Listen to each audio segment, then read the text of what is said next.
The Housemaid series by Freida McFadden is the first book series I've ever completed, like ever. I did not read The Housemaid's Wedding, which I guess is a novella, so I didn't really care to. But as far as the actual main story, the main books, I listened to them all, and I'm here to say my thoughts. Starting with, of course, The Housemaid, the one that started it all, the one that's actually getting a movie that's coming out later this year. I started listening to this as I was training for my half marathon.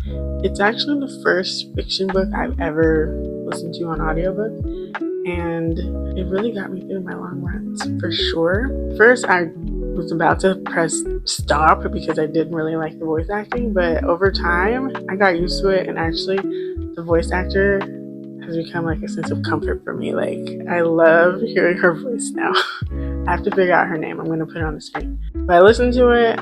It was a fun time. It was going one way, and then it went a completely different way than I expected. I gave the book 3.5 stars. The only reason why it's lower than what maybe other people might rate it, or like according to the hype, is because even though it was a fun ride, because I've seen the movie Gone Girl, which is also a book by Gillian Flynn, I associated the structure of the story with Gone Girl, except in a more like twisted way. Nothing will overbeat my jobbing on the floor for Gone Girl, but this one is close second. It definitely got me.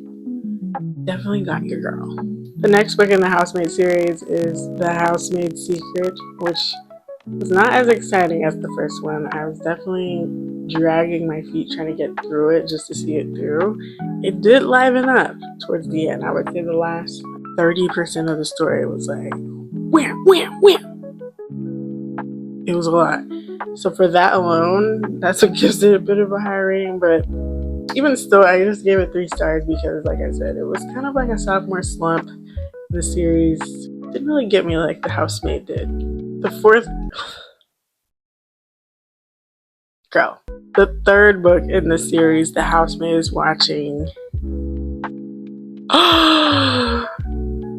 I went in thinking it was going to be like The Housemaid's Secret because I'm like, oh, maybe that's it. Maybe the first book is the best book. But no, the third book is phenomenal. I gave my thoughts in my reading wrap up, but I did feel like it was mundane at the beginning. I was like, what's really going on here? Like, I enjoy hearing about Millie and Enzo and their life, but where is this going?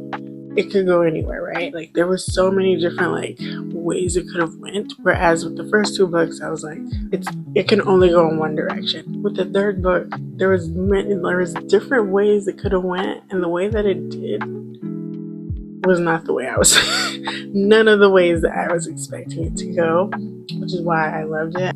Gave you bits and pieces of a puzzle that all came together in the end to a puzzle that you didn't even expect it to look like. And that's why I loved it. That's why I gave it 4 stars. It was a great finale. It had some really good themes, especially with Millie having kids now and tying that into the story.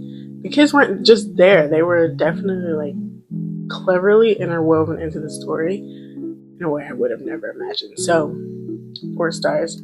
The series, if we're really doing the math here, the series overall is a 3.5 star series. I recommend it. It's very quick, very fun. I don't know if you can describe a thriller as like a fun read, but it was a fun read. I will say we should just end it here. Let's not go beyond the 3rd Housemaid book, but either way, it's a good series, and I think it's a good series to get you out of a reading slump. I've heard that, and I can see why.